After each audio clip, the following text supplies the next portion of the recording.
بسم الله الرحمن الرحيم إن الحمد لله وحده والصلاة والسلام على رسول الله وعلى آله وصحبه أجمعين أما بعد فأعوذ بالله من الشيطان الرجيم بسم الله الرحمن الرحيم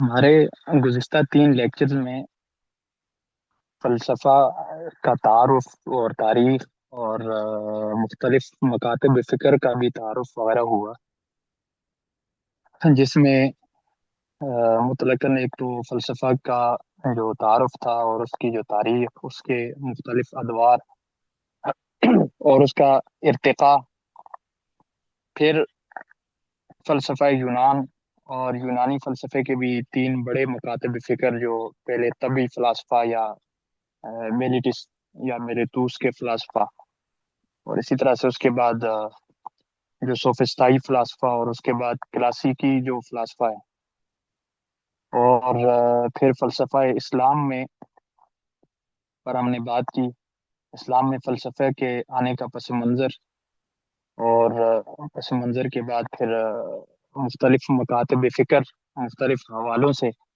جو ایک تصوف کے حوالے سے جو ایک فلسفیانہ مکتب فکر بن جاتا ہے، یا علم الکلام کے حوالے سے، یا پھر علم الکلام اور فلسفے پر نقد کے حوالے سے بن جاتا ہے، یا پھر اسی طرح سے تصوف میں بھی 2 بڑے گروہ بن جاتے ہیں۔ تو خالص جو تصوف جو ہمارے سامنے ایک جس کو ہم نے عرفانی فلاسفہ کے نام سے پیش کیا تھا، اور ایک اشراقی فلاسفہ جو شیخ شہاب الدین سہروردی اور ان کے جو مکتب فکر کے لوگ وغیرہ۔ آج ہم جس سلسلے میں بات کرنے لگے ہیں وہ ہے علم الکلام، اس کا تعارف اور کچھ مکاتب فکر وغیرہ، اس کی تاریخ وغیرہ کے حوالے سے، شخصیات وغیرہ کے حوالے سے، اس کے کچھ اصولوں کے حوالے سے انشاءاللہ بات کریں گے۔ اور یہ سال الحمدللہ ہماری خوش قسمتی ہے اور آپ حضرات کی برکت ہے۔ گزشتہ سال تو بمشکل وہ پہلے کے 3 لیکچرز جو ہم دے چکے ہیں یہی بمشکل پورے ہوئے تھے، لیکن اس سال الحمدللہ کہ یہ علم الکلام پر بھی گفتگو کا موقع مل گیا ہے۔ اچھا، علم الکلام کی تعریف وغیرہ یا علم الکلام کا جو پس منظر ہے اس پر ہم بات نہیں کریں گے، کیونکہ ایک تو آپ لوگوں میں سے اکثریت بلکہ میرے خیال سے سبھی درس نظامی کے فضلاء ہیں، تو آپ لوگوں نے شرح العقائد النصفیہ میں علم الکلام کی مختلف تعریفیں وغیرہ پڑھ لی ہوں گی۔ بالکل شرح العقائد النصفیہ کے شروع میں جو ایک مقدمہ کہہ لیں یا شروع میں جو گفتگو ہوتی ہے وہاں پر علم الکلام کے موضوعات، علم الکلام کی مختلف تعریفیں وغیرہ ذکر کی ہوئی ہیں۔ اور پھر یہ کہ پس منظر کے حوالے سے بھی گزشتہ جو ہمارا لیکچر تھا اسلام میں فلسفے کا جو پس منظر، تو اسی کے ضمن میں علم الکلام کا پس منظر بھی آ جاتا ہے کہ کس طرح سے اسلامی مکاتب فکر میں علم الکلام کا آغاز ہوا، کہاں سے اس کی تاریخ شروع ہوتی ہے۔ اور اتنی بات ضرور عرض کرتے چلیں گے کہ شروع میں جب بالکل نیا دور تھا تو اس وقت کلامی ابحاث میں گفت و شنید کو علماء جائز نہیں قرار دیتے تھے، بلکہ سختی کے ساتھ ممانعت ہوتی تھی۔ آپ لوگوں نے اکثر پڑھا ہوگا، امام ابو حنیفہ کے اقوال دیکھ لیں یا امام مالک رحمۃ اللہ علیہ کے اقوال وغیرہ، اس کی وجہ یہی تھی۔ اسی طرح سے جو امام حسن بصری نے واصل بن عطا کو جو جوابات نہیں دیے تھے، تو اس سب کچھ کی وجہ یہی تھی کہ اس وقت یعنی اسلامی علوم و افکار میں یا اسلامی عقائد و نظریات میں کسی بھی قسم کی شکوک و شبہات کا دروازہ نہیں کھولنا چاہتے تھے۔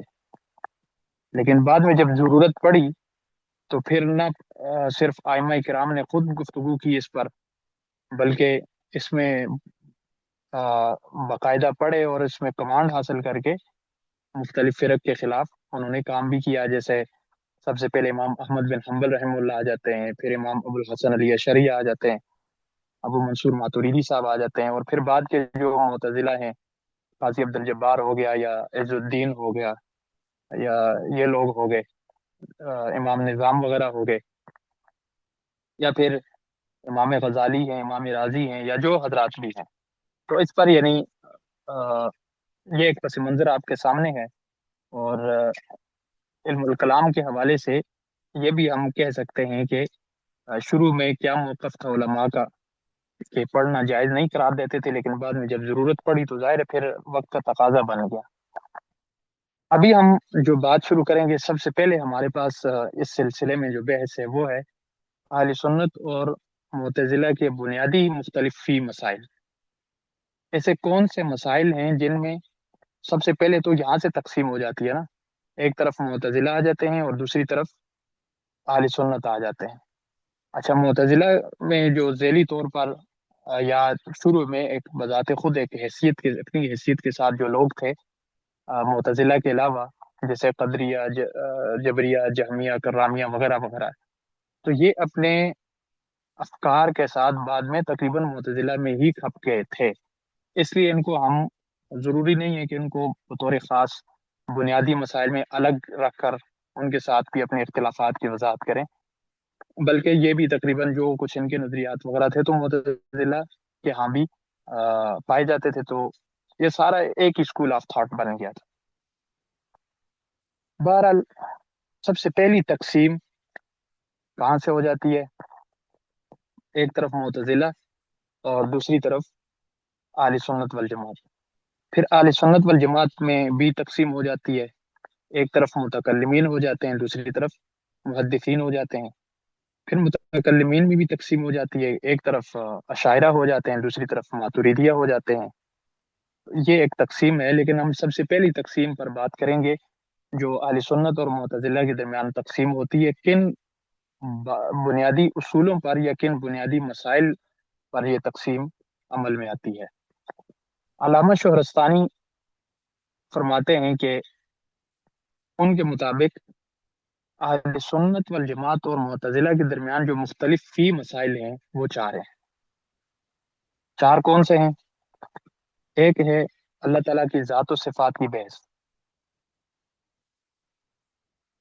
دوسرا ہے اللہ تعالیٰ کے ایک تو ہو گیا اللہ تعالیٰ کی ذات و صفات کی بحث، دوسرا ہے جبر و قدر کی بحث۔ جبر و قدر وہی جو میں نے کہا تھا نا کہ جبریہ قدریہ وغیرہ اسی میں آ جاتے ہیں کہ اللہ تعالیٰ بندوں کے افعال کے خالق اللہ تعالیٰ ہیں یا بندے خود اپنے افعال کے خالق ہیں۔ ان بنیادوں پر پھر جبر و قدر کی بحث چھڑ جاتی ہے۔ اور تیسری بحث ہے ایمان اور عمل کی بحث، کیا ایمان میں کمی اور زیادتی واقع ہوتی ہے یا نہیں، اور یہ کہ عمل ایمان کا جزو لازم ہے یا نہیں ہے، یہ جو بحث بن جاتی ہے۔ اور چوتھا مسئلہ ہے عقل و نقل، عقل و نقل پر اعتماد کی بحث، کہ جب آپس میں تعارض آ جائے عقل و نقل کا تو اس میں ہم عقل کو ترجیح دیں گے یا نقل کو ترجیح دیں گے یا کیا ہوگا۔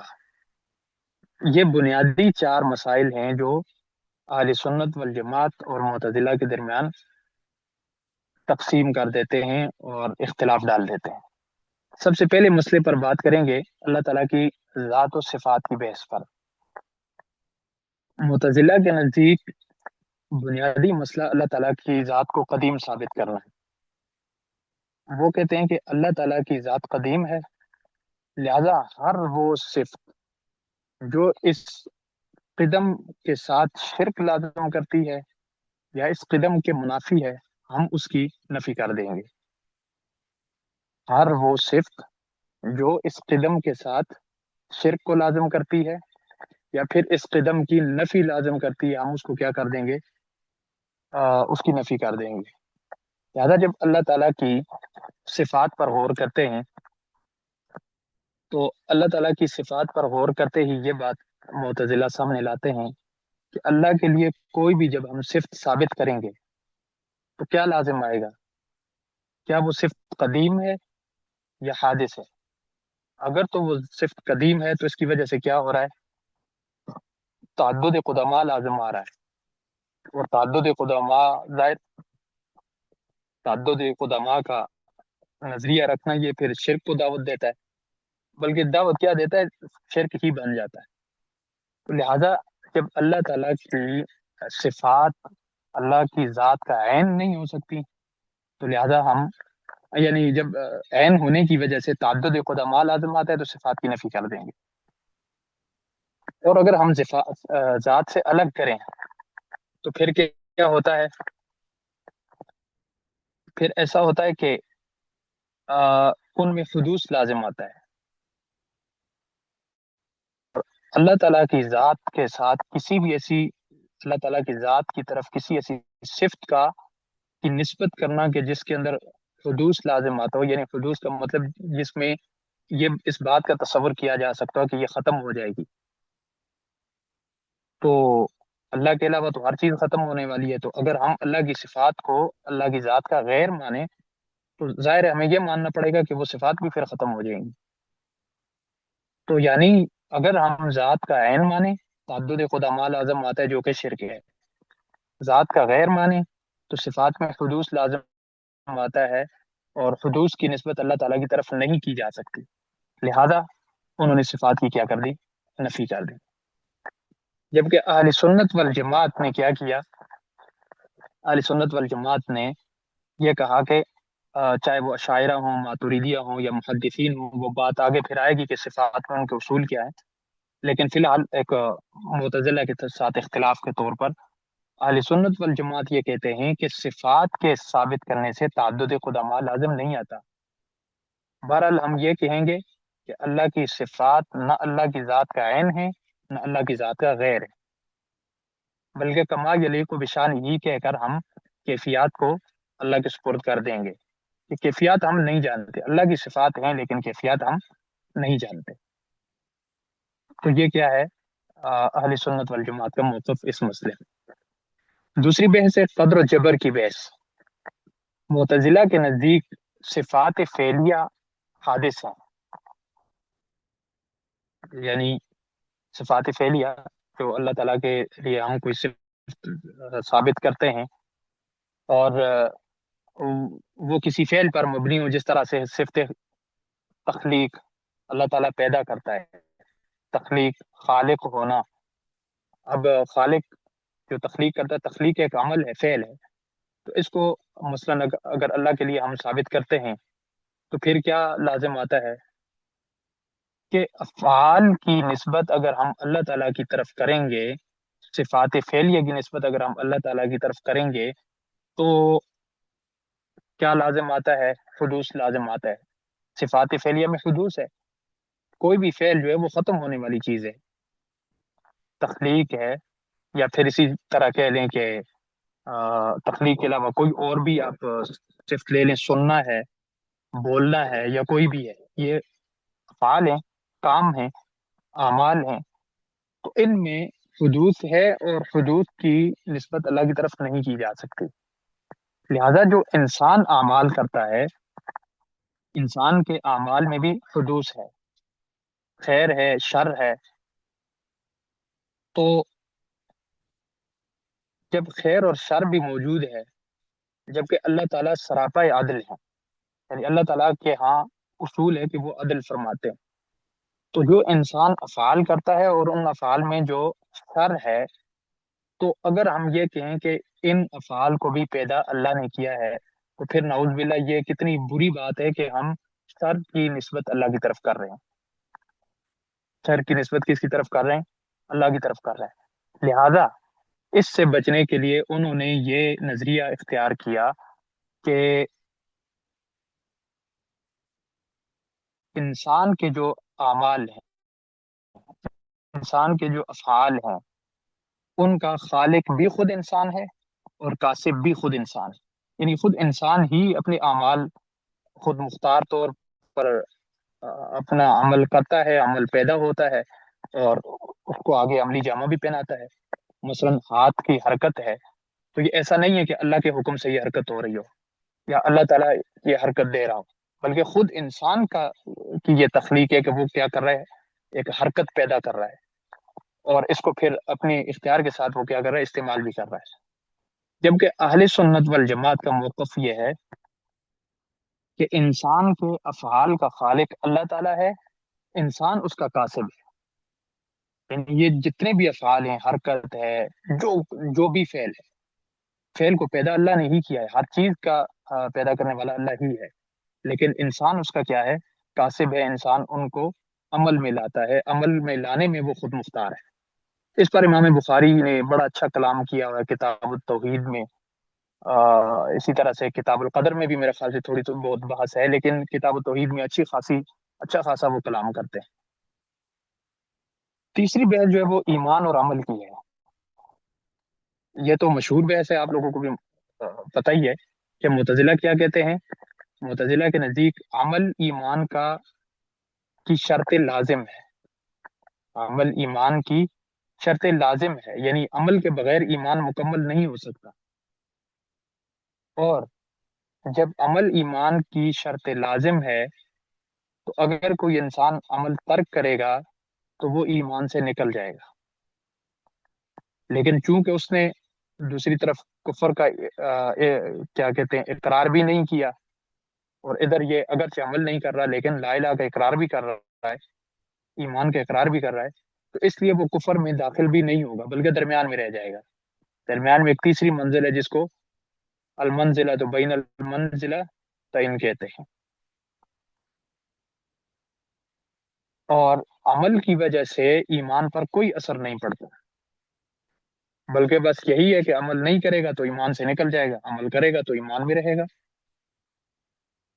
ہمارے نزدیک یعنی اہل سنت والجماعت کے نزدیک عمل ایمان کا جزو لازم یا شرط لازم نہیں ہے، بلکہ عمل ایمان کی تکمیل کا نام ہے۔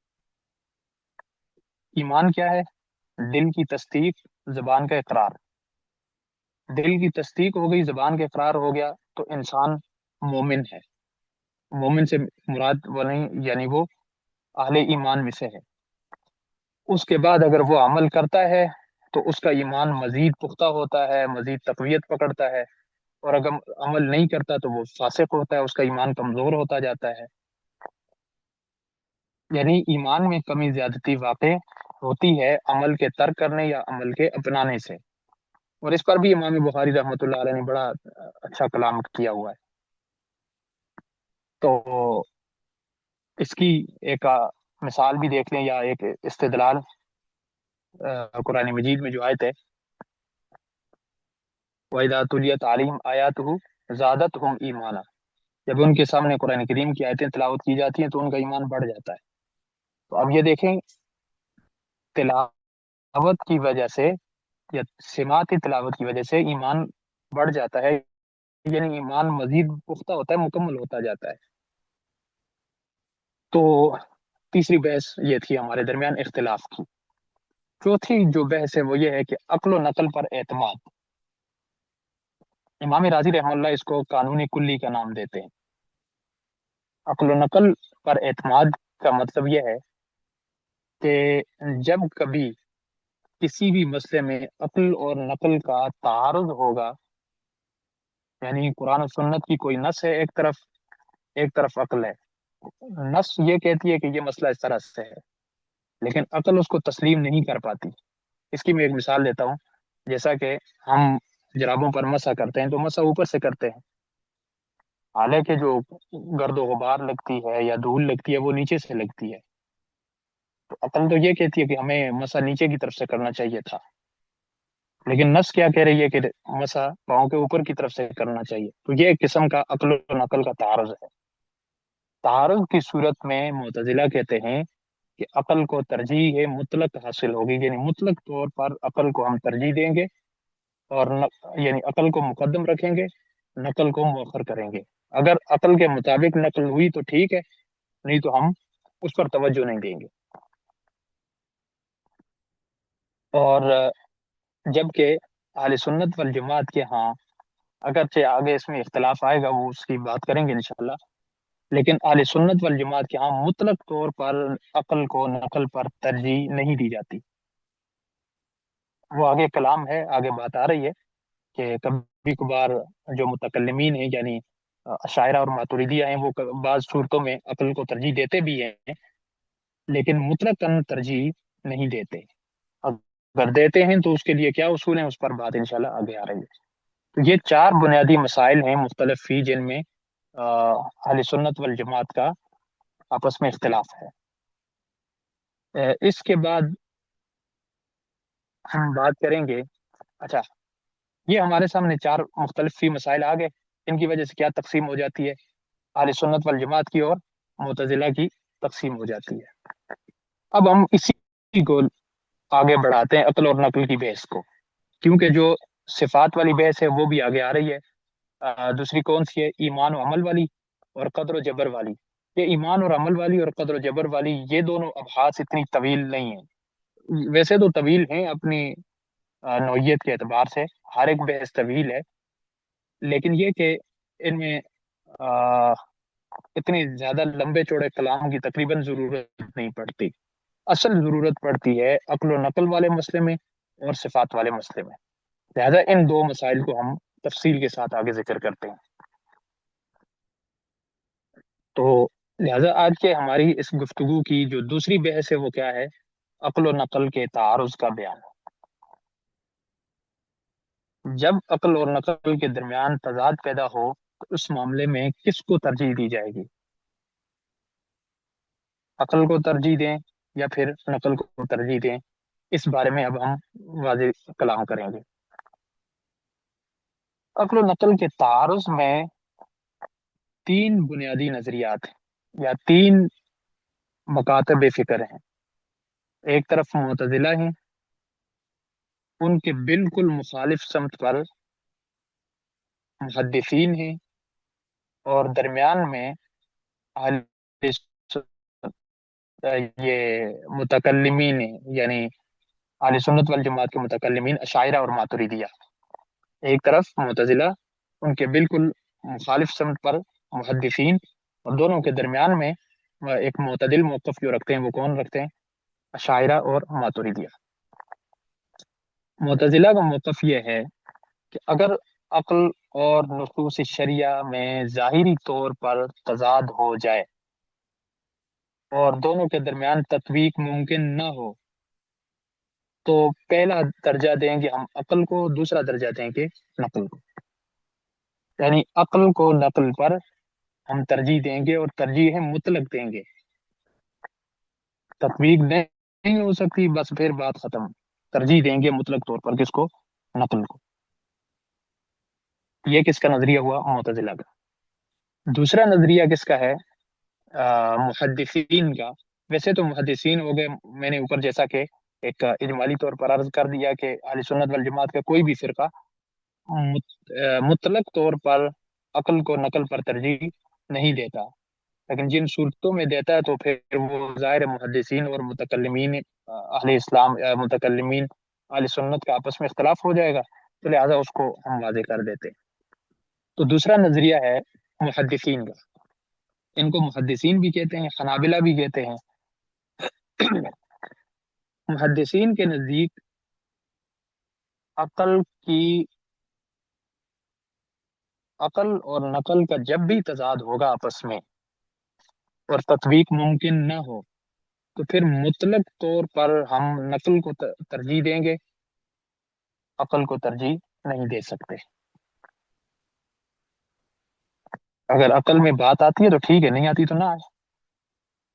ہر کسی کی عقل ایک طرح کی تو نہیں ہوتی. تیسرا نظریہ معتدل نظریہ، معتدل موقف اشاعرہ اور ماتریدیہ کا ہے. اشاعرہ اور ماتریدیہ اس مسئلے میں یہ کہتے ہیں کہ جن مسائل میں نصوص شرعیہ یعنی نقل اور عقل کا باہمی تعارض واقع ہو جائے تو ایسا کریں گے کہ پہلے دیکھیں گے جو بنیادی نصوص ہیں، نہیں بنیادی اعتقادی مسائل ہیں، ان میں تو نقل کو ترجیح حاصل ہوگی، ظاہر ہے. یعنی جس طرح سے مثال کے طور پر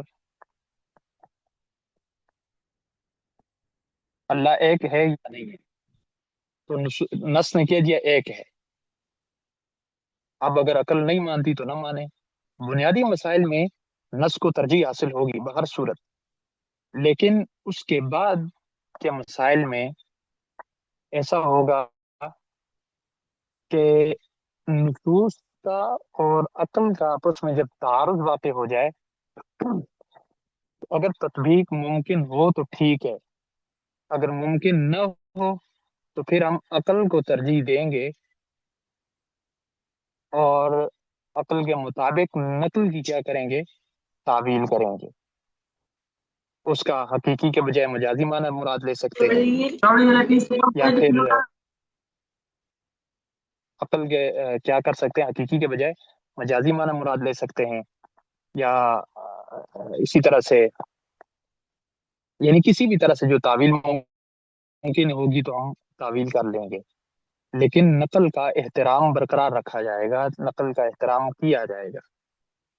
اب یہ بنیادی باتیں ہیں. ایک تو یہ کہ معتزلہ نے کیا کہا تھا کہ عقل اور نقل کا جب تعارض ہوگا تو ہم عقل کو ترجیح دیں گے، نقل پر توجہ ہی نہیں دیں گے.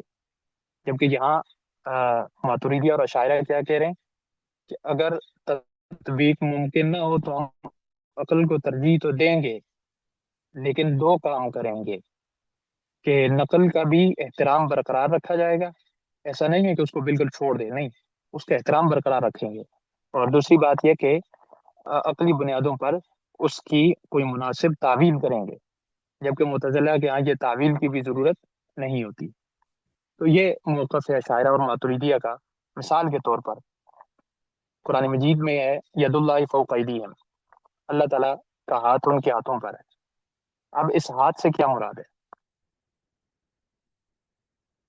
اس ہاتھ سے معتزلہ تو اس کی ظاہر ہے، وہ کہیں گے کہ نقل میں اگرچہ لفظ ید موجود ہے لیکن عقل نہیں مان سکتی کہ اللہ کا ہاتھ بھی ہو سکتا ہے.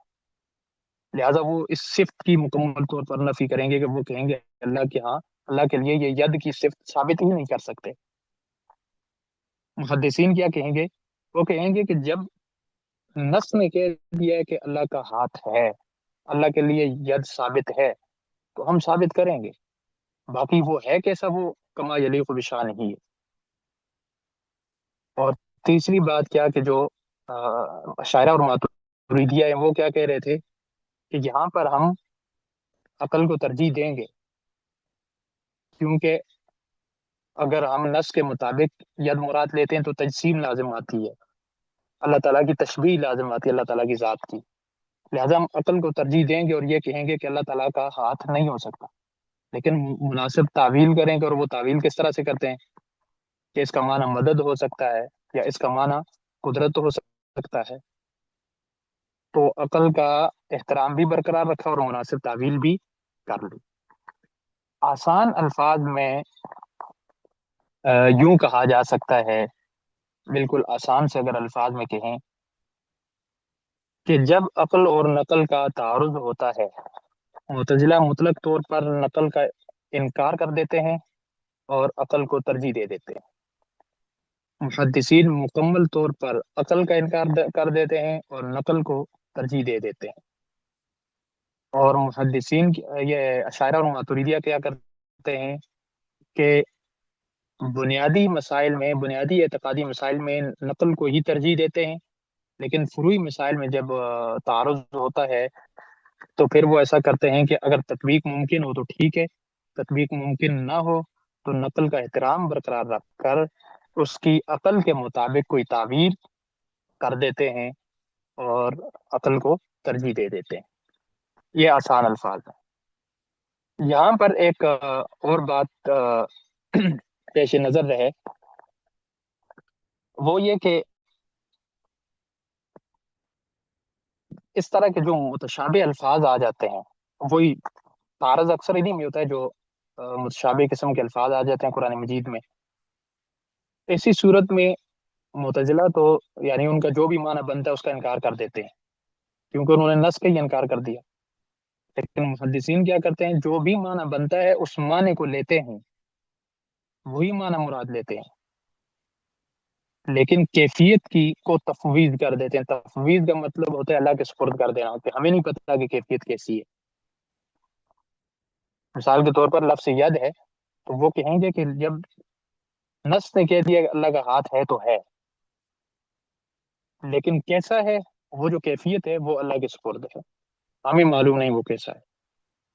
اور اشاعرہ اور ماتریدیہ کیا کہتے ہیں کہ وہ معنی میں کبھی کبھار معنی میں بھی تفویض کر دیتے ہیں اور کیفیت میں بھی تفویض کر دیتے ہیں، اور کبھی کبھار معنی میں تعویل بھی کر دیتے ہیں۔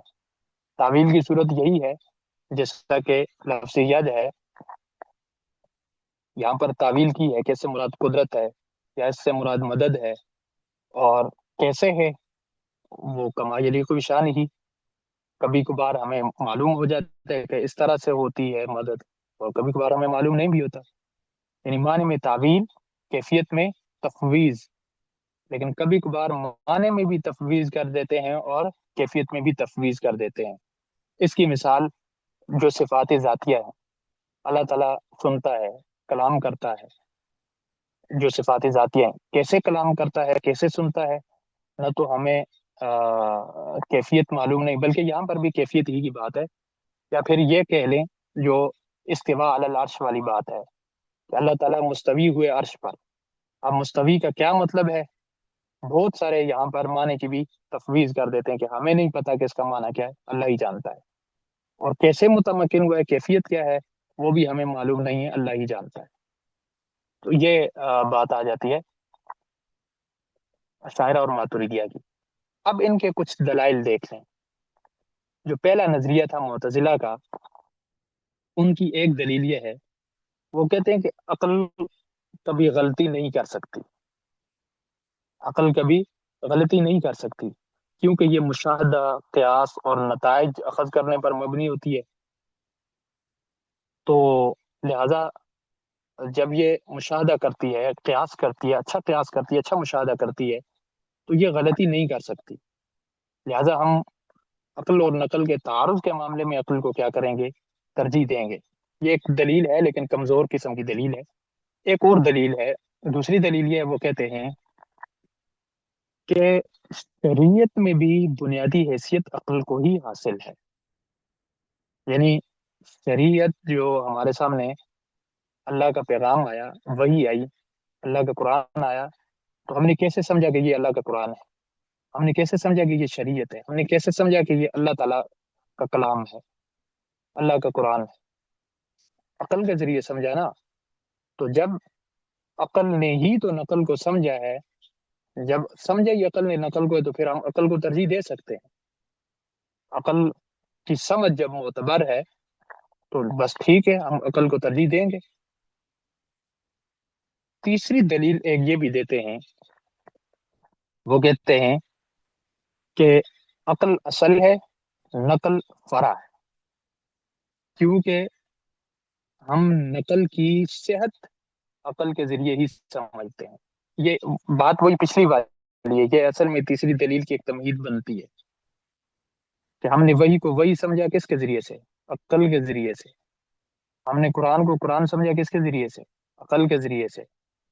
جب ایسا ہے اور اصلیت اس میں عقل میں ثابت ہو رہی ہے اور فرعیت جو ہے وہ نقل میں ثابت ہو رہی ہے، اگر ہم فرعیت کو ترجیح دیں اصلیت پر، تو یہ تو بالکل ناانصافی ہے کہ کسی فرع چیز کو ہم نے اصل چیز پر مقدم کر دیا۔ لہذا جس کا پہلے یعنی جس نے جس کو سمجھا ہے، جس کے ذریعے سے ہم نے دوسرے کو سمجھا ہے، جس کے ذریعے سمجھا ہے، وہ اس میں اصلیت ہے، اور جس کو سمجھا ہے اس میں فرعیت ہے۔ تو اصلیت والی کو اصلیت کی بنیاد پر رکھے، یعنی اصلیت کا مقام دیں گے، پہلا مقام دیں گے، اور فرعیت والی کو فرعیت کا مقام دیں گے، یعنی دوسرا مقام دیں گے۔ یہ دو تین دلیلیں ان کی۔ محدثین کے دلائل یہ ہیں، پہلی دلیل یہ ہے، وہ کہتے ہیں نقل معصوم ہے، اس میں کوئی غلطی نہیں ہوتی، لیکن عقل جو ہے اس میں غلطی ہو سکتی ہے، وہ معصوم عن الخطا نہیں ہے۔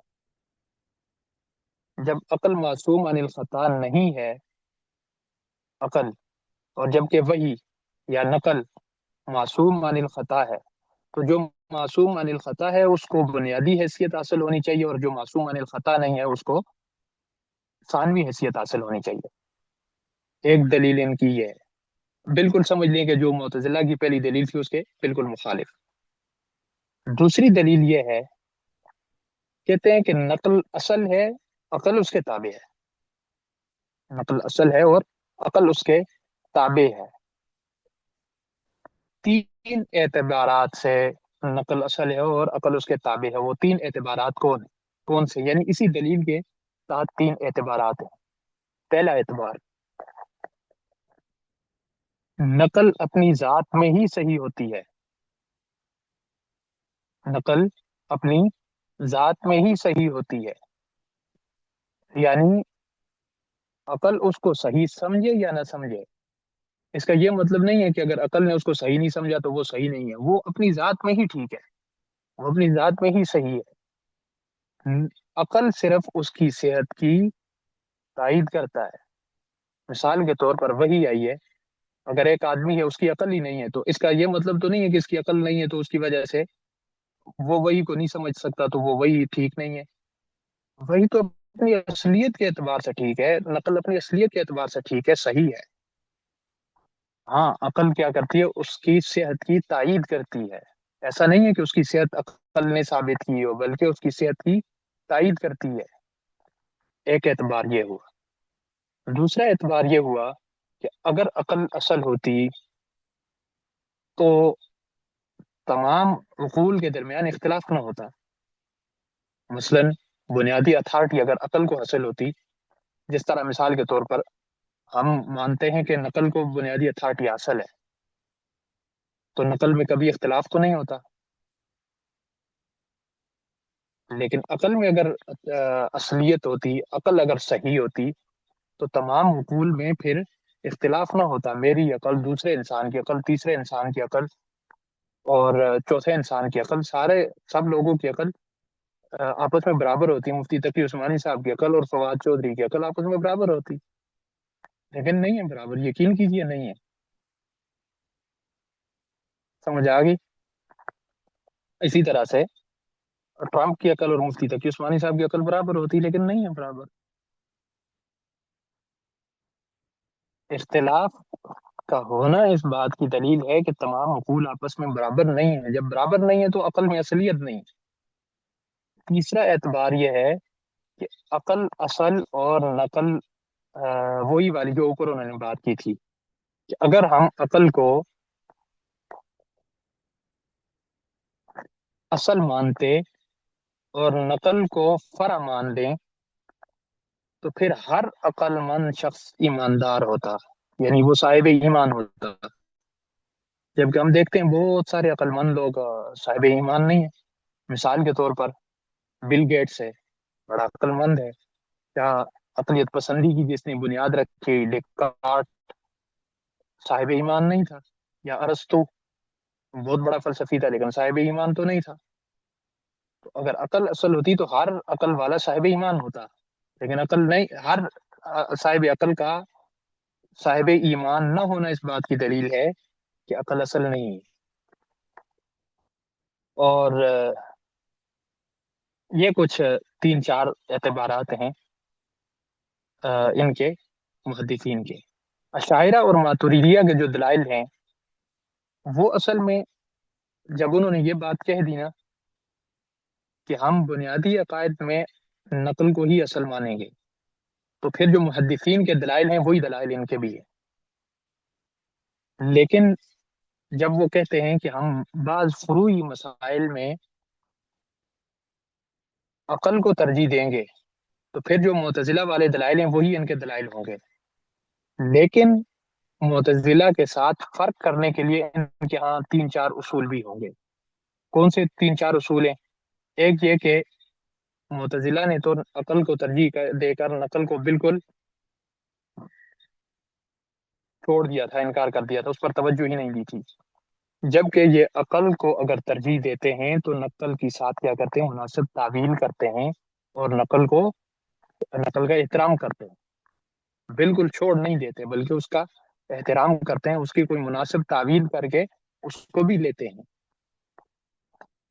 اور دوسرا کیا کہتے ہیں کہ جو ان تضاد ان کو نظر آتا ہے ان میں ہم آہنگی پیدا کرنے کی کوشش کرتے ہیں حتی الوسع، جہاں تک ہو سکتا ہے، جبکہ معتزلہ کو جہاں نظر آتا ہے کہ نہیں یہاں پر تعارض ہے تو وہ فوراً کیا کرتے ہیں، عقل کو ترجیح دے دیتے ہیں، لیکن یہ ہم آہنگی کی پوری کوشش کرتے ہیں۔ اور تیسری بات یہ ہوتی ہے، ہاں، یہ تیسری بات یہ ہے کہ تعویل کرتے ہیں. پہلی بات احترام کرتے ہیں، دوسری بات ہم آہنگی کی کوشش کرتے ہیں حتی الامکان، اور تیسری بات نصوص کی کوئی تشریح یا کوئی تعویل کرتے ہیں. تو یہ ان کے ہاں تین چار اصول ہیں جو ان کو معتزلہ کے موقف سے جدا کر دیتے ہیں. یہ ہمارے سامنے بحث تھی عقل و نقل کے تعارض کی. اس کے بعد اگلی بحث آ جاتی ہے صفات باری تعالیٰ کی بحث. اللہ تعالیٰ کی صفات میں کلام کرنے کے لیے معتزلہ کے اپنے کچھ اصول ہیں، اشاعرہ اور ماتریدیہ کے اپنے کچھ اصول ہیں، اور محدثین کے اپنے کچھ اصول ہیں. ان اصولوں کی بنیاد پر ہی وہ کیا کرتے ہیں، صفات میں کلام کرتے ہیں.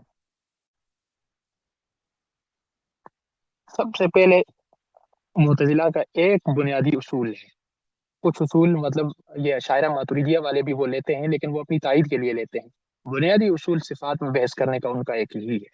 وہ کیا ہے کہ ہم اگر اللہ کے لیے، اللہ کی ذات قدیم ہے، اگر ہم اللہ کے لیے صفات ثابت کریں اور ان کی وجہ سے دو صورتیں ہیں، یا تو وہ عین ذات ہوگی یا غیر ذات ہوگی. اگر عین ذات مانے تو تعدد قدما لازم آتا ہے، غیر ذات مانے تو ان میں حدوث لازم آتا ہے. بلکہ غیر ذات مان کر اور ان کو اگر وہ الہی اتھارٹی بھی دی جائے تو پھر تو شرک ہے نا. اگر الہی اتھارٹی نہ بھی ہو تو ان میں حدوث لازم آ جاتا ہے. لہذا بہر دو صورت، تعدد قدما سے بھی بچنے کے لیے اور اللہ کی صفات میں حدوث کے لزوم سے بچنے کے لیے بھی ہم کیا کریں گے، صفات کی نفی کر دیں گے. مطلق طور پر ہم کیا کہہ دیں گے کہ صفات اللہ کی صفات نہیں. اچھا، یہاں پر مولانا ابوالکلام آزاد ان کا ایک اپنا اصول ہے، میں آخر میں بیان کرنا چاہوں گا، اگر میں بھول جاؤں تو مجھے کوئی یاد کرا دیجیے گا. یہ تو معتزلہ کا اصول ہوا. اشاعرہ اور ماتریدیہ کے تقریباً 5 اصول ہیں صفات میں بحث کے حوالے سے. سب سے پہلا اصول یہ ہے کہ ہر وہ صفت فعلیہ جو حدوث پر دلالت کرے اللہ کی ذات اس سے پاک ہے.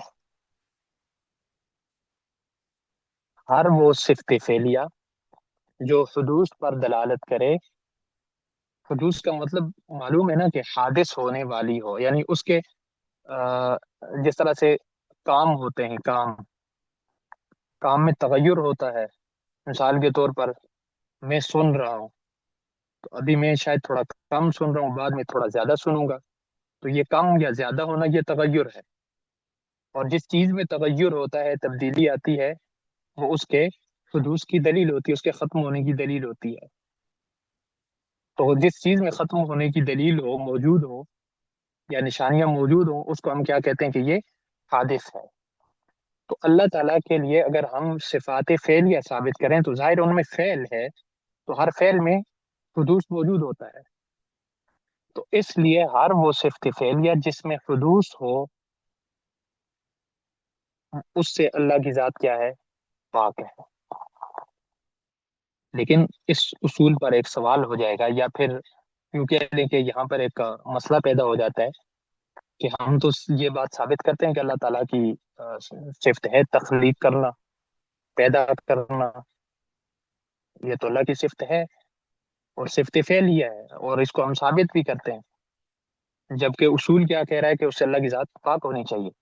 تو یاد رکھیں ان کے ہاں پھر یہ ایک تعویل کے طور پر اس سے کام لیتے ہیں. وہ تعویل کس طرح کی کرتے ہیں؟ وہ کہتے ہیں کہ اگر ہم ان صفات فعلیہ کا اللہ کی طرف ان کی نسبت کریں گے تو ان میں پھر تجدد کا قول اختیار کریں گے. کن کا قول اختیار کریں گے؟ تجدد کا قول اختیار کریں گے. مثال کے طور پر اللہ کی صفت تخلیق ہے، ہم کہیں گے ہے. کب سے ہے؟ جب سے اللہ کی ذات موجود ہے تب سے صفت تخلیق بھی موجود ہے. لیکن اس میں تجدد آیا ہے، نیا پن آیا ہے، یعنی ایک فعل کی صورت میں. وہ کب؟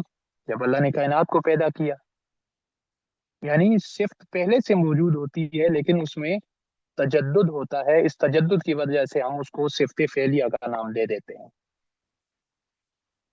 اور تجدد ہونے کے لیے ضروری نہیں ہے کہ حدوث لازم آئے، بلکہ تجدد کی وجہ سے کمال بھی ہو جاتا ہے۔ مثال کے طور پر اللہ کی صفت تخلیق جب سے اللہ تھے تب سے ہے، لیکن اس کا عملی ظہور کب ہوا؟ جب کائنات کو وجود بخشا، کائنات کو تخلیق کیا، تو اس تخلیق کی وجہ سے اس صفت فعلیہ میں کمال آیا ہے۔ تو کمال آیا ہے، اور یہ اس کمال کو ہم کیا کہیں گے؟ تجدد ہوا ہے، نیا پن آیا ہے۔ تو لہٰذا یہ اس کو ہم حدوث نہیں کہیں گے، تغیر نہیں کہیں گے، بلکہ یہ کمال ہے۔ لیکن امام غزالی رحمۃ اللہ علیہ وہ اس موقف کو نہیں مانتے، وہ اس سے اختلاف کرتے ہیں۔ وہ کہتے ہیں کہ کیا یہ کمال پہلے یہ کمال نہیں تھا؟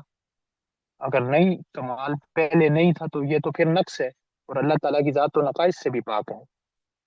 لہذا وہ اس بات کو یعنی اشعری ہونے کے باوجود وہ اس اصول سے اختلاف کرتے ہیں۔ بہرحال یہ اصول ہے، اور اس پر پھر طویل بحث ہو سکتی ہے۔ دوسرا اصول، اللہ تعالیٰ ایسی تمام صفات سے پاک ہے جو ترکیب پر دلالت کرتے ہوں۔ ترکیب کا کیا مطلب ہوتا ہے؟ اللہ کی ذات بسیط ہے، مرکب نہیں ہے۔ اگر کوئی بھی صفت جس میں ترکیب لازم آتی ہو، اللہ کی ذات اس سے مبرہ ہوگی۔ مثال کے طور پر جسم یا حدود، حد کا ہونا۔ اگر ہم حد کی بات کریں تو حد میں ترکیب ہوتی ہے کہ ایک چیز اس طرف ہوگی، دوسری اس طرف ہوگی، تو تب ہم کہیں گے کہ یہ اس کی حد ہے، یا اس کا فلاں جگہ تک پہنچتی ہے، یہ اس کی حد ہے۔ یا جہت، انسان موجود ہے تو اوپر ایک جہت ہے، نیچے دوسری جہت ہے، دائیں ایک تیسری جہت ہے، اس طرف بائیں طرف چوتھی جہت ہے، سامنے پانچویں جہت ہے، اور پیچھے چھٹی جہت ہے۔ یہ جہات، یا پھر جسم، جس میں بھی ترکیب ہے، جہات میں بھی ترکیب ہے، حدود میں بھی ترکیب ہے۔ تو ایسی تمام صفات سے اللہ تعالیٰ کی ذات پاک ہے اور مبرہ ہے۔ دو اصول ہو گئے۔ تیسرا اصول، ہر وہ صفت جو مخلوق کے ساتھ تشبیہ لازم کرے، اللہ کی ذات اس سے بھی پاک ہے۔ اس سے مثال کے طور پر اس میں کئی چیزیں ہو سکتی ہیں، جو صفات جیسے لفظ ید ہے، کیا اللہ تعالیٰ کے لیے صفت ید ہم ثابت کر سکتے ہیں؟ تو اس میں اگر ہم صفت ید ثابت کریں گے، یا بخاری شریف کی روایات میں آتا ہے کہ اللہ تعالیٰ قیامت کے روز کیا کریں گے؟ جہنم میں اپنا پاؤں رکھیں گے، یا اسی طرح سے آتا ہے کہ اپنی پنڈلی ظاہر فرمائیں گے۔ تو کیا اللہ تعالیٰ کا پاؤں ہو سکتا ہے، یا اللہ تعالیٰ کی پنڈلی ہو سکتی ہے؟ تو اگر ہم ثابت کرتے ہیں تو اس سے تجسیم لازم آتی ہے، یا تشبیہ لازم آتی ہے۔ تو ہر وہ صفت جس سے تشبیہ یا تجسیم لازم آتی ہو، اس سے اللہ کی ذات پاک ہے۔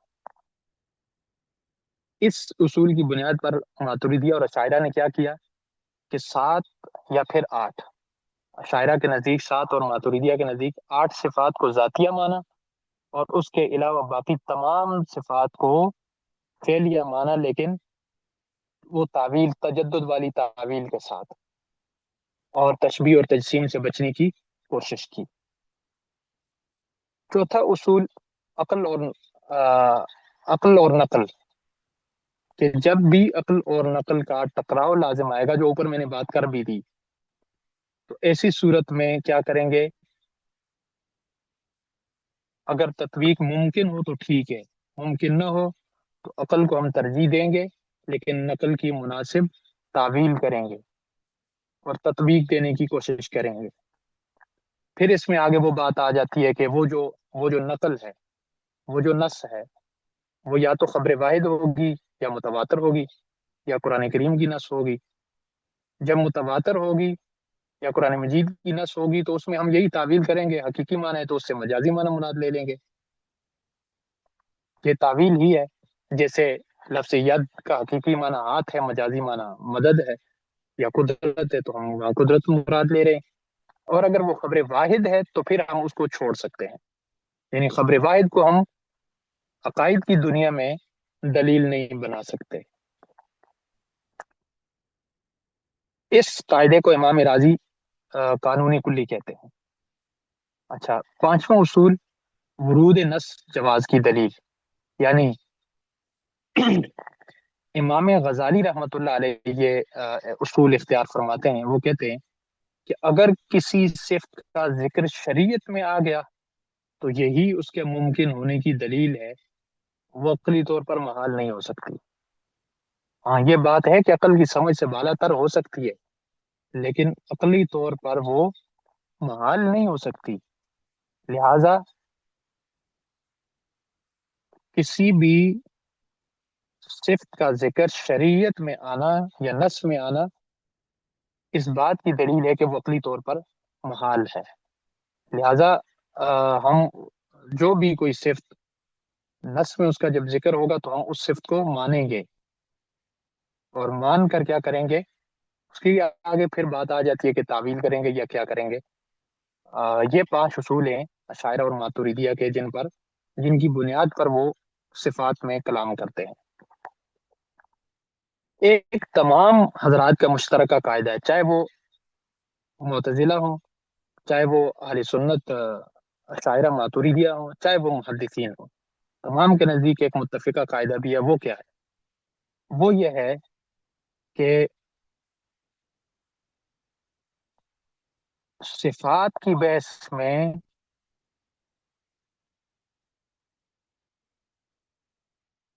غائب کو شاہد پر قیاس کرنا درست نہیں ہے۔ صفات کی بحث میں غائب کو شاہد پر قیاس کرنا درست نہیں ہے۔ غائب جیسے اللہ کی ذات یا اللہ کی صفات، تو ہم اللہ کی ذات کو کسی شاہد پر ہم قیاس نہیں کر سکتے، لیکن اس کی آگے جب تشریح کی بات آتی ہے تو یہ قاعدہ سب کے نزدیک ہے، محدثین بھی لیتے ہیں، شاعرہ ماتریدیہ بھی لیتے ہیں، معتزلہ بھی لیتے ہیں۔ لیکن معتزلہ پھر کیا کہتے ہیں، اسی کی بنیاد پر کہہ دیتے ہیں کہ جب قیاس الغائب علی شاہد درست نہیں ہے، غائب کو شاہد پر قیاس کرنا درست نہیں ہے، تو لہذا ہم کسی بھی صفت کے معاملے میں اللہ کی ذات کو انسانوں پر قیاس کر کے ہم اس کے لیے صفت نہیں مان سکتے، لہذا وہ صفات کی نفی کر دیتے ہیں۔ لیکن شاعرہ اور ماتریدیہ اسی کو لے کر کیا کہتے ہیں کہ جہاں پر قیاس کی ضرورت پڑے تو پھر ہم کیا کریں گے، تعویل کریں گے، لیکن قیاس نہیں کریں گے۔ اور محدثین یہی کہتے ہیں کہ جہاں قیاس کی ضرورت پڑے گی تو قیاس نہیں کریں گے، کیا کریں گے، پھر وہی نص کو ہی لے لیں گے۔ یہ تقریباً جو ہے یہ سب کے نزدیک ہے۔ اب محدثین کے بھی کچھ اصول ہیں، تقریباً شاعرہ اور ماتریدیہ کے 5 تھے، ان کے تقریباً 7 یا 8 بنتے ہیں۔ پہلا قاعدہ، باب العقیدت توقیفی یا باب الصفات توقیفی، یعنی صفات کا جو باب ہے، صفات کی جو بحث ہے، یہ توقیفی ہے۔ اس میں ہم خاموشی اختیار کریں گے، جو وحی نے کہہ دیا، جو قرآن نے کہہ دیا، جو سنت نے کہہ دیا، بس وہیں رک جائیں گے، اسی کو مانیں گے، اس سے آگے ایک قدم نہیں بڑھیں گے، نہ مشاہدے کی بنیاد پر، نہ قیاس کی بنیاد پر، نہ عقل کی بنیاد پر۔ لہذا یہ باب ہی کیا ہے، توقیفی ہے، جو نص نے کہہ دیا وہی آخری ہے، بس۔ دوسری بات، الکلام فی الصفات کالکلام فی الذات، صفات میں کلام کرنا ذات میں کلام کرنے کی طرح ہے۔ لہذا جب ذات میں کلام کرنا درست نہیں ہے تو صفات میں بھی کلام ہم نہیں کر سکتے۔ جس طرح سے اللہ تعالیٰ کی ذات کے بارے میں کوئی کلام کرنا مناسب نہیں ہے کہ اللہ تعالیٰ کی ذات کیسی ہو سکتی ہے، کس طرح ہو سکتی ہے، کہاں ہو سکتی ہے، مناسب نہیں ہے کہ اس کے لیے ہم کوئی عقلی گھوڑے دوڑائیں۔ تو اسی طرح سے اللہ کی صفات میں بھی کوئی عقلی گھوڑے ہم نہیں دوڑا سکتے۔ جس طرح سے ذات میں صفات کرنا ذات میں کلام کرنا درست نہیں، اسی طرح سے صفات میں کلام کرنا درست نہیں ہے۔ تیسرا اصول، اس بات میں تفصیل ہے لیکن نفی میں اجمال ہے۔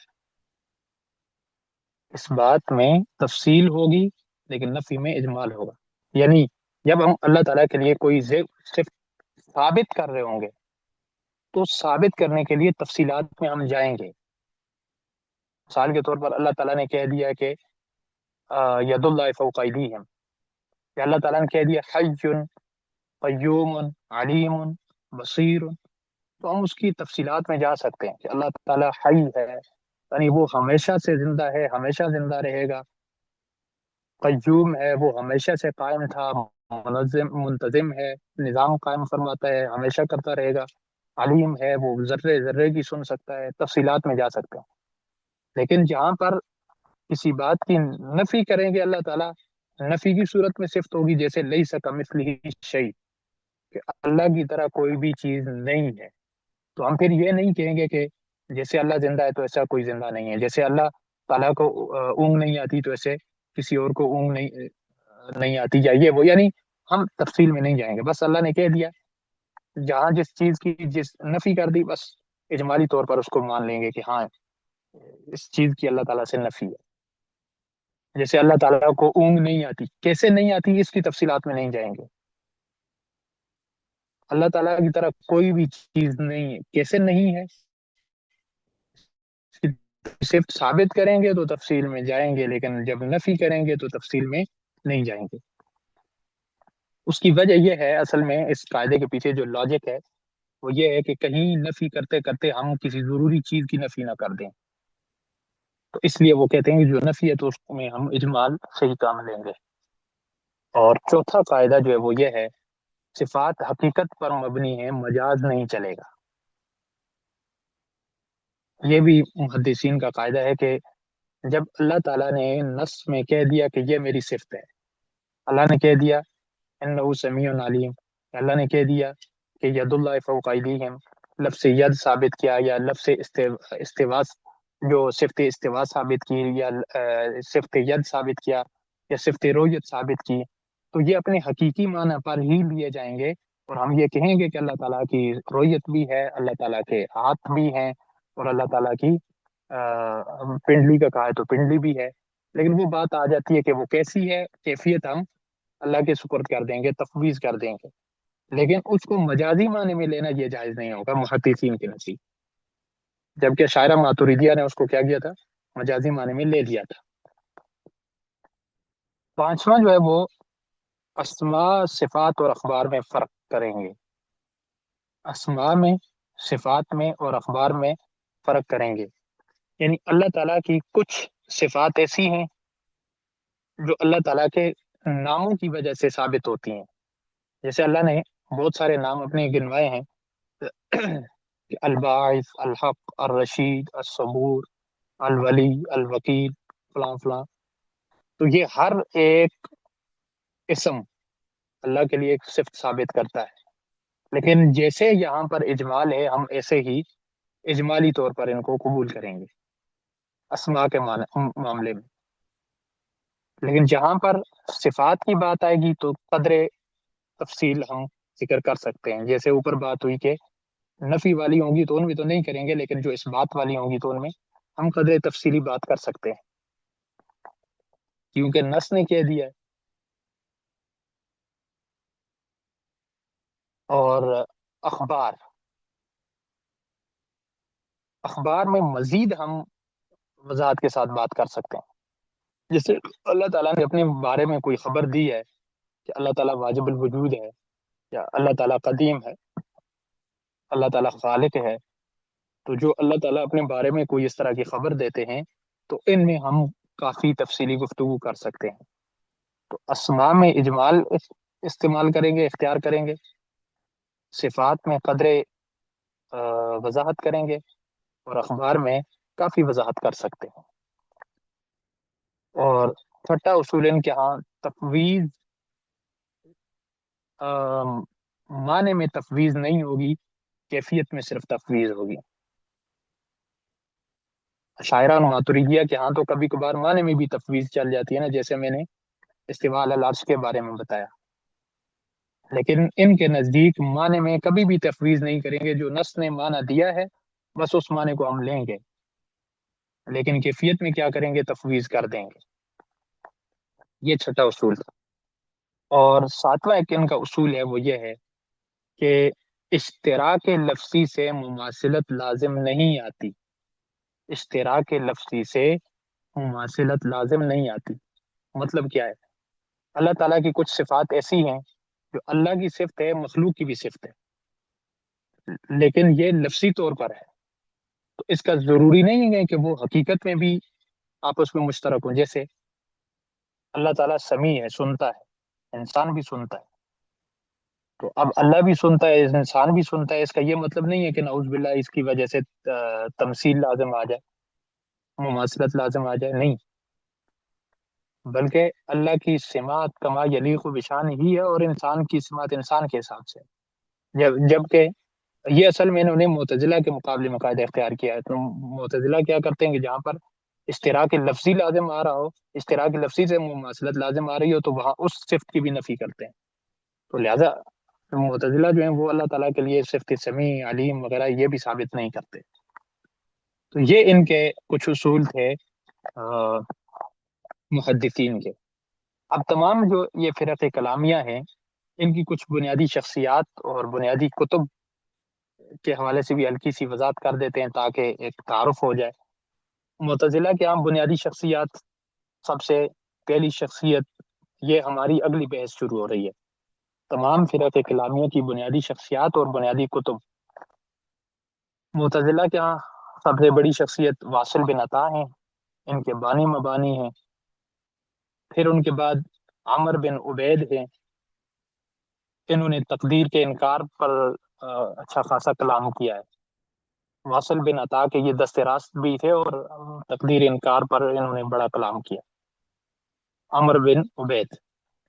تیسرے نمبر پر نام آتا ہے ابو الحزیل علاف، ابو الحزیل علاف۔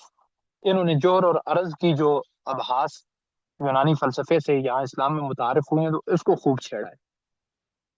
چوتھے نمبر پر ہیں ابراہیم بن سیار النظام، جن کو ہم امام نظام کہتے ہیں۔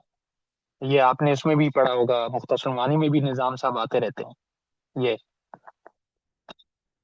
پانچویں نمبر پر قاضی عبد الجبار، یہ متاخرین یہ معتزلہ میں بہت بڑا نام ہے قاضی عبد الجبار کا، اور ان کی بنیادی کتابوں میں سے ایک المغنی فی ابواب التوحید والعدل، المغنی فی ابواب التوحید والعدل، یہ قاضی عبد الجبار ہی کی ہے۔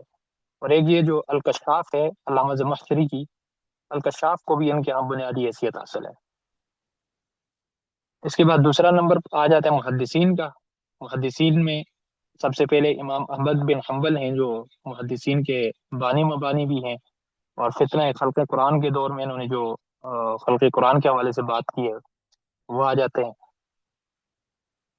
پھر اسی طرح سے دوسرے نمبر پر امام بخاری ہیں۔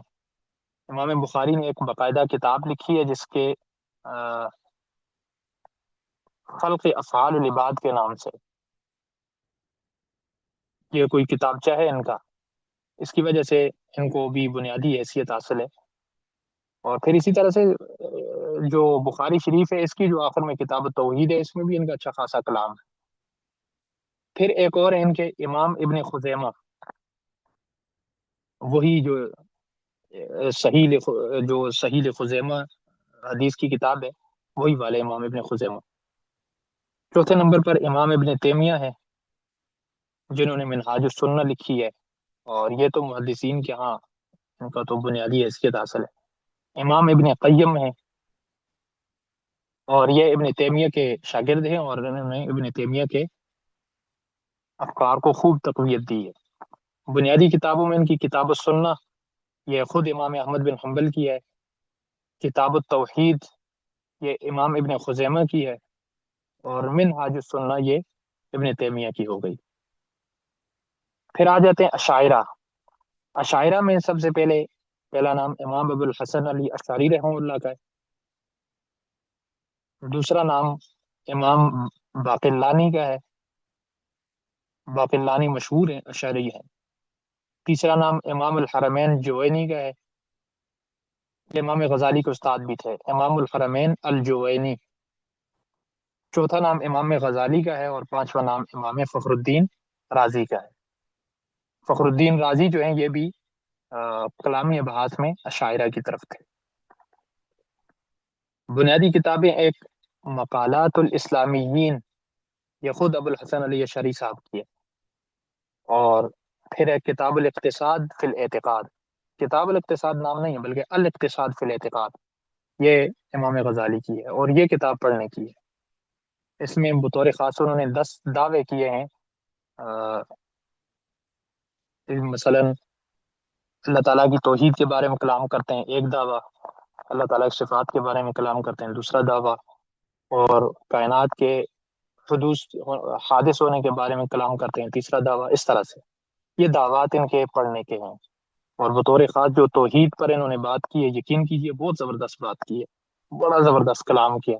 پھر جو رؤیت باری تعالیٰ کے بارے میں انہوں نے کلام کیا ہے، اور یہ میں نے پچھلے بار بھی آپ کو کہا تھا کہ اردو میں بھی مل جاتی ہے، جو کیا نام ہے، لکھنؤ کے ایک عالم تھے مولانا محمد حنیف ندوی، انہوں نے ان کی کتابوں کے ترجمے کیے ہوئے ہیں۔ پھر آ جاتے ہیں ماتوریدیہ۔ ماتوریدیہ میں سب سے بنیادی شخص آگے امام ابو منصور ماتوریدی، اس کے بعد آ جاتے ہیں انہی کے شاگرد ہیں حکیم سمرقندی، انہوں نے ماتوریدی عقائد کو یوں سمجھیے کہ لوگوں تک پہنچایا ہے۔ ماتوریدی صاحب کی ذرا ابحاث جو ہیں وہ تھوڑی مشکل ہو سکتی تھی، لیکن حکیم سمرقندی نے آگے ان کو خوب آسان کر کے پہنچایا۔ تیسرا نام ہے امام نجم الدین نصفی، جنہوں نے عقائد نصفیہ لکھی ہے، شرح العقائد النصفیہ کا جو متن ہے وہ والا، امام نجم الدین نصفی۔ چوتھا نام ہے امام ابو الیسر محمد بزدوی، یہ بزدوی بھی عربی میں تو ظاہر ہے بزدوی کہیں گے، لیکن اردو میں پزدوی بنتا ہے۔ یہ جو ابھی قازقستان ہے یا تاجکستان ہے، اس میں یہ علاقہ آتا ہے، یہاں کے ہیں۔ پانچواں نام آ جاتا ہے کمال الدین بن حمام کے، کا نام آ جاتا ہے کمال الدین بن حمام۔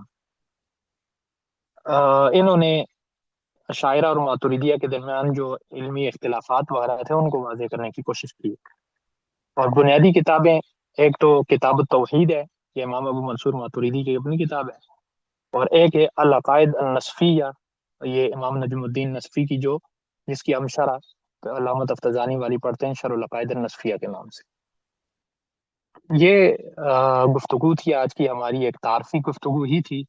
امید ہے انشاءاللہ آپ لوگوں کو کسی حد تک کچھ نہ کچھ باتیں سمجھ آ گئی ہوں گی، جو سمجھ نہ آئی ہوئی تو اس کو جو سمجھ آ گئی ہوگی تو اس کو اللہ تعالیٰ کا کمال سمجھیے، اور جو سمجھ نہ آئی ہوئی تو اس کو میری کوتاہی سمجھیے۔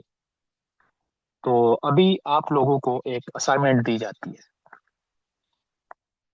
آپ لوگوں کا ذمہ یہ کام ہے اشاعرہ اور ماتوریدیہ کے مابین جو مختلف فی مسائل ہیں وہ کیا ہیں، یہ آپ لوگوں نے ایک اسائنمنٹ لکھنی ہے، تقریباً 2-3 صفحے کی، بے شک ہو 2 صفحے کی ہو 2.5 صفحوں کی ہو، جتنی کی بھی ہو، اور اس میں آپ لوگوں نے کیا کرنا ہے، اشاعرہ اور ماتوریدیہ کے مابین، اب میں نے دیکھیں تقسیم کر کے دے دی آپ کو۔ سب سے پہلی بنیادی تقسیم کون سی تھی؟ معتزلہ اور اہل سنت والجماعت کی۔ دوسری تقسیم تھی اشاعرہ ماتوریدیہ اور محدثین کی۔ اب تیسری تقسیم آ جاتی ہے اپنی اشاعرہ اور ماتوریدیہ کی۔ یہ اشاعرہ اور ماتوریدیہ کی تقسیم جن مسائل کی بنیاد پر ہوتی ہے، اتنے ایک تو اتنے زیادہ مسائل بھی نہیں ہیں، اور دوسرے یہ کہ اتنے گہرے بھی نہیں ہیں اور بنیادی بھی نہیں ہیں، فروعی اختلافات ہیں صرف، بنیادی ان دونوں مکاتب فکر کے ایک ہی ہیں۔ تو ان فروعی اختلافات کو آپ نے سرچ کرنا ہے، لیکن چیٹ جی پی ٹی پر نہیں، جیمین آئی پر بھی نہیں، اے آئی پر بھی نہیں، آپ نے سرچ کرنا ہے۔ چاہے کوئی کتاب دیکھیں، انٹرنیٹ میں مختلف مقالات دیکھیں، آپ ویب سائٹس دیکھیں، جہاں کہیں سے بھی آپ سرچ کر سکتے ہیں، مناسب طریقے سے سرچ کر کر، اور اسے پھر آپ اپنے الفاظ میں لکھ کر کے یہ ایک مسئلہ ہے، اس میں اشاعرہ کا یہ موقف ہے، ماتوریدیہ کا یہ موقف ہے، بس دونوں کے موقف واضح کر کے یہ 1.5-2 صفحوں کی بنتی ہے، 2.5 صفحوں کی بنتی ہے، یہ آپ نے اسائنمنٹ تیار کر کے اگلے ہفتے میں پیش کر دینی ہے۔ اگلے ہفتے میں انشاءاللہ ہمارا لیکچر نہیں ہوگا، میں اپنا وقت ڈاکٹر وقار صاحب کو دے دوں گا، وہ تفسیر کا لے لیں گے۔ تو